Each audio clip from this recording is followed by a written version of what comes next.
예, 안녕하세요. 김덕수입니다. 저희 지난 영상에서 디렉토리 스트럭처를 살펴봤었고요. 이번 영상에서는 파일 프로텍션, 즉 파일을 어떻게 보호할 수 있는지에 대한 이야기를 나누어 보도록 하죠. 자, 파일 프로텍션, 파일 보호라는 것은 파일에 대한 부적절한 접근을 방지하는 거죠. 내가 어떤 파일을 나만 봐야 되는데 누가 보게 한다거나 여기다 쓰는 거를 못 쓰게 한다거나, 자, 이런 것들을 방지하는 거를 파일 프로텍션이라고 하고요. 당연히 다중 사용자 시스템에서 굉장히 중요한 역할을 합니다.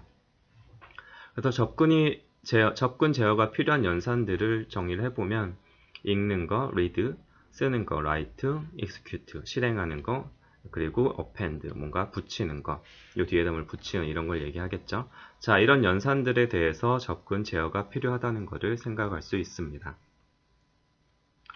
자, 파일을 보호하는 기법, 가장 간단히 생각할 수 있는 거, 다양한 걸 생각할 수 있겠죠. 물론 시스템마다 다를 수 있겠지만 간단히 사용할 수 있는 거를 먼저 생각할 수 있는 거, 아마 이런 걸 생각할 수 있을 거예요. 여러분이 파일에다가 중요한 파일, 여기 개인정보가 있는 파일을 보통 뭐라 하죠? 요즘 암호를 걸어두게 하죠. 파일을 열 때 여기다 암호를 입력하시오 해서 입력하면 열어주는, 자, 이게 가장 쉽게 생각할 수 있는 간단한 기법, 패스워드 기법입니다. 각 파일들에 이제 패스워드를 부여해서 파일을 보호하는 거예요. 그래서 파일마다 내가 서로 다른 패스워드를 부여해 놓으면 완벽하게 보호가 되겠죠. 자, 하지만 여러분이 가진 파일들, 몇 개나 파일을 가지고 계신가요? 수백 개에서 수천 개를 가지고 계실 텐데, 그거에 대해서 그 파일, 모든 파일에 패스워드를 건다는 것은 가능은 하겠지만 현실적으로 불가능할 겁니다. 비현실적인 방법이에요. 그래서 정말 중요한 파일에는 패스워드를 넣어놓고 관리를 하지만 이거를 모든 파일에 패스워드를 거는 거는 비현실적이다 라는 걸 생각할 수 있을 거고요. 그리고 접근 권한별로 서로 다른 패스워드를 또 부여해야 된다는 문제도 있죠. 이 파일은 읽는 거는 아무나 읽을 수 있는데 쓰는 거는 A만 쓸 수 있고 실행하는 건 A, B 다 할 수 있고 이런 식으로 접근 권한을 걸 수도 있겠죠. 자, 이런 면에서도 굉장히 불편하다, 비현실적이다 라는 거를 생각할 수 있습니다. 그래서 안 쓴다는 건 아니고요. 여러분 실제 쓰시는 것처럼 정말 중요한 파일에는 패스워드 기법을 사용하게 됩니다. 자, 그 다음에 일반적으로 이제 사용하는 게 액세스 매트릭스 기법입니다. 자, 액세스 매트릭스라는 건 접근 행렬이죠. 자, 행렬 형태, 쉽게 얘기하면 2차원 표 같은 형태죠. 접근 권한을 표에다가 적어 두겠다는 뜻입니다. 자, 이거를 멋지게 표현을 해보면 도메인과 객체, 오브젝트 사이에 접근 권한을 명시하겠다 라고 적을 수 있습니다. 자, 새로운 용어가 나왔는데요. 어렵게 생각하실 필요 없고요. 도메인, 쉽게 얘기해서 그냥 파일 같은 거라고 생각하시면 되고요. 죄송합니다. 거꾸로네요. 자, 오브젝트 어렵게 생각하지 마시고 이걸 파일이라고 생각하시면 되고요. 도메인을 사용자라고 생각하시면, 또는 사용자, 유저, 그룹이라고 생각하시면 좀 편합니다. 즉, 어떤 파일마다 사용자 또는 사용자 그룹의 권한을 적어 놓는 거예요. 파일에다가 적어 놓는 거를 액세스 매트릭스라고 합니다. 모든 걸 이제 다 적어 놓는 거죠. 그래서 용어 정의 방금 했던 것처럼 어렵게 느낄 수 있지만, 오브젝트라는 것은 접근 대상, 쉽게 얘기해서 어떤 파일이라던가 또는 어떤 장치들을 오브젝트라고 말하고요.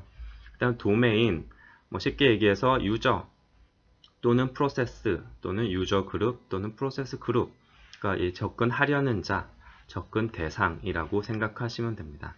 그 다음에 access right, right가 권한이죠. 권한, 어떤 오브젝트에 대해 이 도메인이 가지는 권한을 적어 놓는 걸 access set이라고 하고요. 이걸 이제 access right라고 표현합니다. 예를 들어 A라는 파일에 도메인 1번은 read, write가 가능하다 이렇게 적어 놓는 거죠. 자, 그래서 얘는 액세스 매트릭스니까 좀 어렵게 느껴질 수도 있는데 그림으로 보면 쉬워요. 이렇게 적어 놓는 거예요. 행렬로 2차원 행렬 만들어 놓고 여기에 이제 오브젝트들 파일 1, 2, 3, 4, 5 하고 각각 도메인 뭐 유저 1번, 2번, 3번, 4번 또는 그룹 1, 2, 3, 4 한 다음에 얘네가 각 파일에 대해 접근할 수 있는 권한을 이렇게 다 적어 놓은 거죠.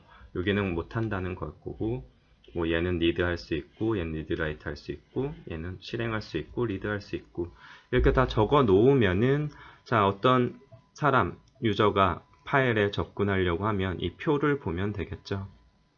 이 표를 보고, 아, 네가 가진 권한이면 접근해 라고 하면 됩니다. 자, 이게 이제 기본적인 개념이고요. 액세스 매트릭스의 개념이고, 자, 얘를 실제로 어떻게 구현을 할 수 있는가라는 걸 살펴보도록 하죠. 자, 처음으로 살펴보는, 쉽게 생각할 수 있는 거는 바로 그대로 저장하는 거죠. 글로벌 테이블이 별게 아니고요. 이 액세스 매트릭스를 진짜 매트릭스처럼 2차원 어레이처럼 뭐 잡고 할 수 있겠죠. 저장을 통째로 저장하는 거를 글로벌 테이블이라고 합니다. 그래서 파일 시스템 전체 파일들에 대해서 권한을 테이블로 유지한다. 즉, 이 표 전체를 유지한다 라고 생각하면 돼요. 뭐 이 형태는 여러분이 다양한 형태로 디자인할 수 있을 거고요. 쉽게 생각할 수 있는 건 도메인 네임, 그 다음에 오브젝트 네임, 이 권한을 적는 거죠. 뭐 이렇게 될 수도 있고, 요 오브젝트의 2번에 대해서 또 1번의 권한을 저장하려면 이렇게 적어 놨어야겠죠. 이렇게 다 적으면 됩니다. 즉, 매트릭스를 통째로 저장하면 되는데, 굉장히 쉬운데 단점이 하나 있죠. 매트릭스 돌아가 보면 이런 빈 공간들이 있어요. 이런 빈 공간들이 있는데, 자, 이런 것까지 다 고려해서 통째로 저장을 해야 됩니다. 자, 즉, 얘가 엄청 커져요. 테이블 사이즈가 엄청 크고, 이게 크다는 건 용량을 많이 차지한다는 거고, 부담이 된다는 거죠. 즉, 얘를 저장하는 부담이 있습니다. 오버헤드를 가진다.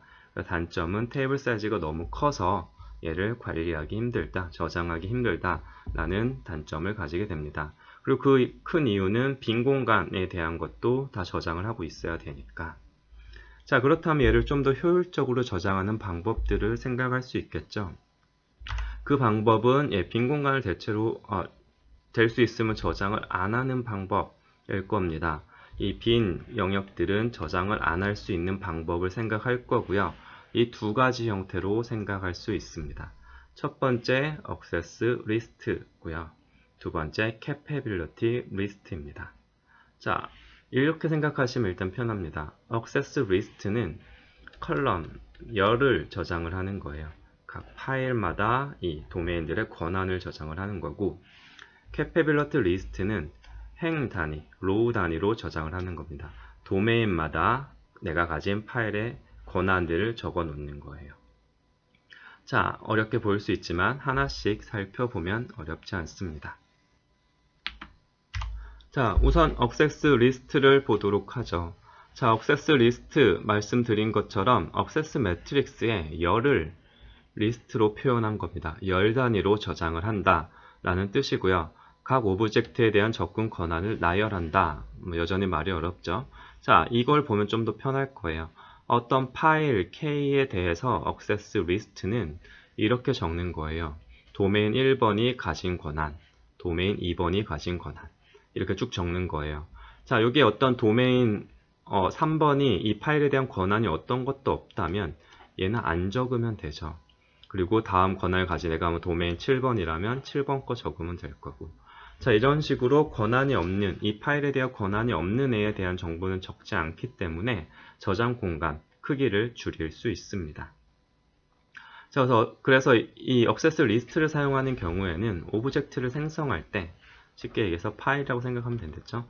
파일을 생성할 때 각 도메인에 대한 권한을 부여하는 방법으로 권한이 설정이 됩니다.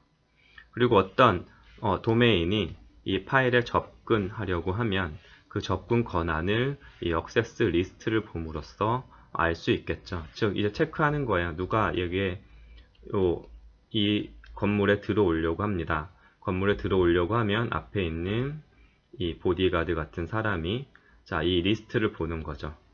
이 사람이 초대받은 사람인가?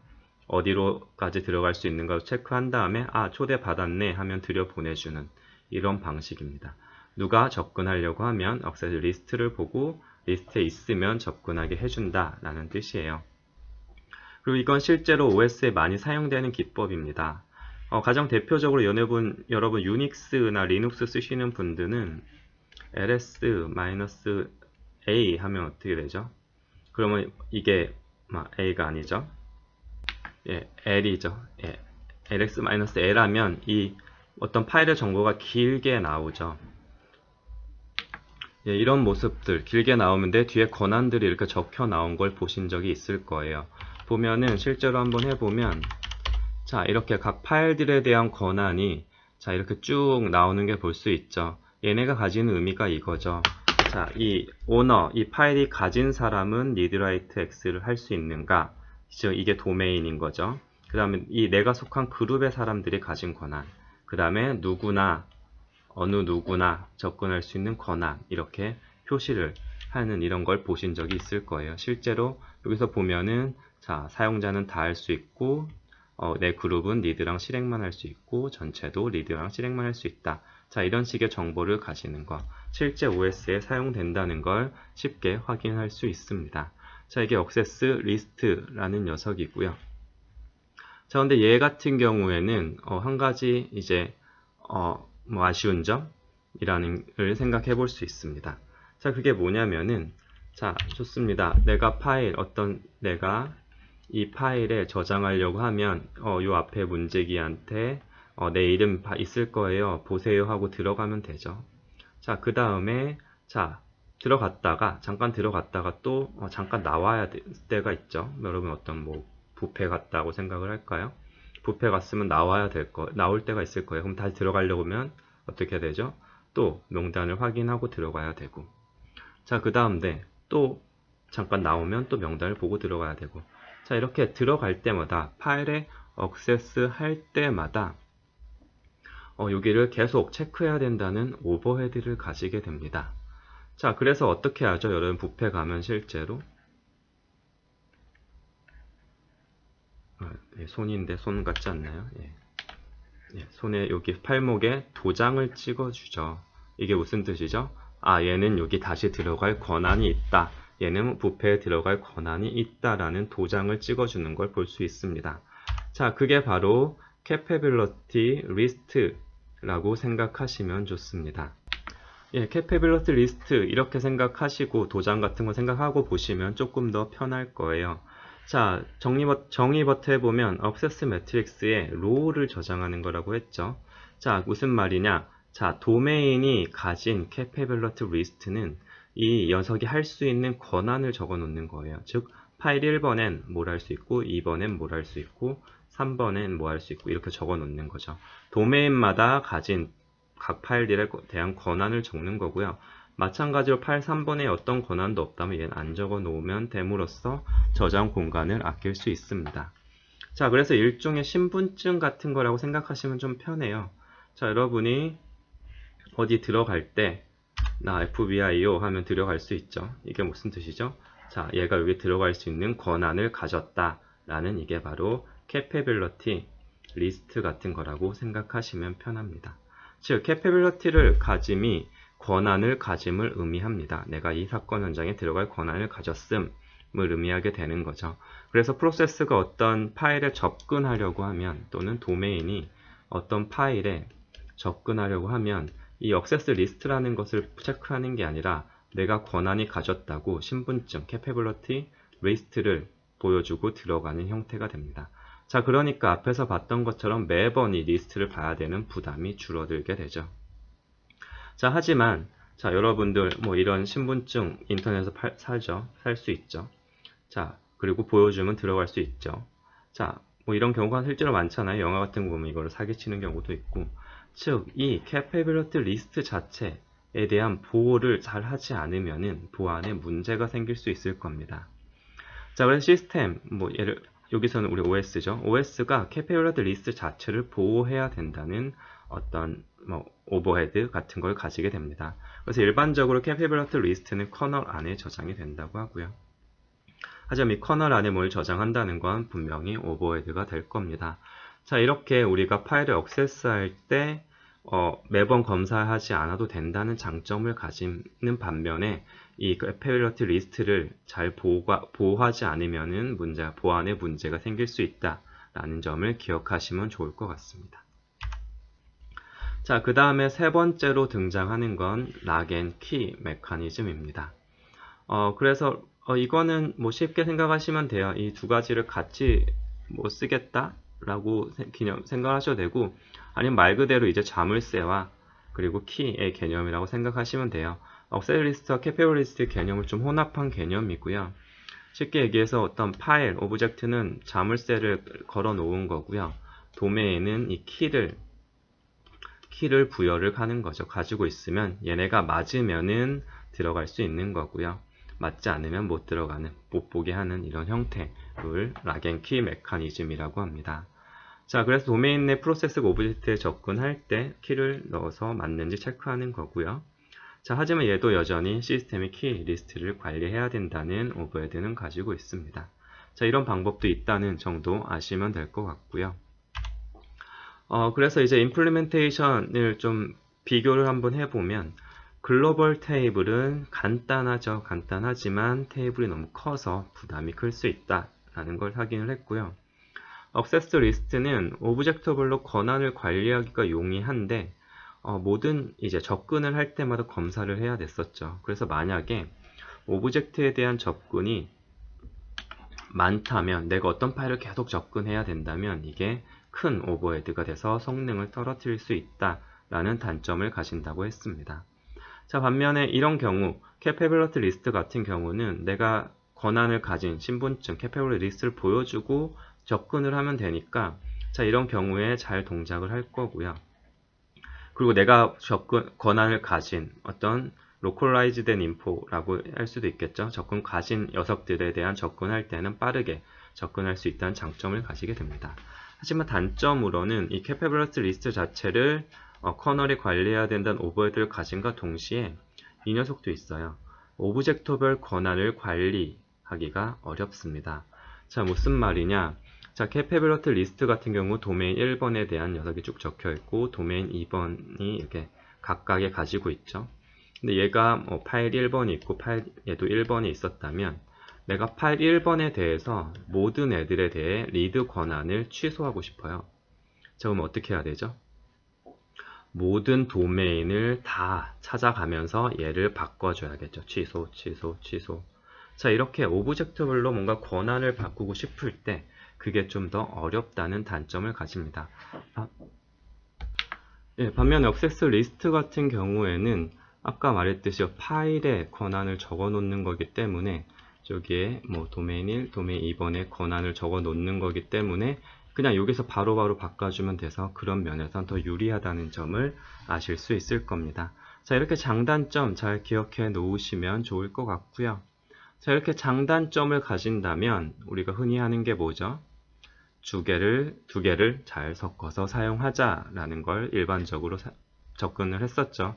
자, 마찬가지로 일반적으로 이제 많은 OS들이 이 두 가지의 장점을 혼합해서 사용할 수 있는 방법을 사용한다고 합니다. 자, 그 방법은 바로 이런 거예요. 뭐 일단 그림으로 보면 좀 편할 거예요. 내가 어떤 건물에 들어가려고 해요. 들어가려고 하는데 여러분이 어떤 정부 기관에 가거나 어디 가려고 하면 입구에서 뭐 하죠? 입구에 가서 신분증 제시하고 뭘 받나요? 출입증을 받죠. 출입증을 받으면은 이 출입증을 가지고 건물 안에 들어가서 내가 필요한 작업들을 막 할 겁니다. 그 다음에 내가 볼일을 다 보면은 어떻게 하죠? 이 출입증을 반납하고 나오면 됩니다.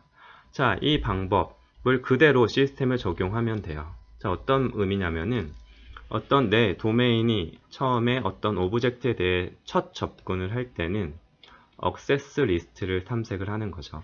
내가 접근할 수 있는 사람인가 목록을 보는 거고요. 접근이 허용될 시에는 신분증, 출입증을 발급해 주는 겁니다. 출입증을 발급을 해준 다음에 이 출입증을 가진 동안에는 그 파일에 대한 작업을 마음대로 하는 거고요. 그 다음에 내가 마지막으로 할 일을 다 마치면은 이 캐패빌리티를 OS에게 반납함으로써 그 접근에 대한 부적절한 접근에 대한 보호를 가능하게 하는 이런 방법을 많이 사용한다고 합니다. 재밌죠? 저희가 배우는 이 내용들이 현실 속에 있는 내용들과 많이 유사하다는 걸 볼 수 있어요. 당연히 아이디어는 현실에서 많이 얻어오기 때문에 그럴 수도 있고요. 우리가 이렇게 시스템 OS에서 실제로 해봤더니 유용하다 해서 이게 현실로 나오는 경우도 있을 거죠. 자, 이렇게 우리가 배우는 내용들이 전혀 우리 생활과 동떨어진 내용이 아니라는 걸 다시 한번 생각하시면 훨씬 재밌게 공부할 수 있을 것 같습니다. 자, 여기까지가 파일 프로텍션에 대한 이야기였고요. 다음 영상에서는 저희 파일 시스템에서 이제 실제 구현할 때 어떻게 저장 공간을 할당하는지, 빈 공간 어떻게 관리하는지에 대한 내용을 살펴보도록 하겠습니다. 자, 오늘 내용 여기까지고요. 영상이 여러분 공부하는 데 도움이 되셨다면 좋아요 한번 눌러주시고요. 구독 안 하신 분들은 구독해서 영상을 빨리빨리 만나보시면 좋을 것 같습니다. 자, 여기까지 할게요. 수고하셨습니다.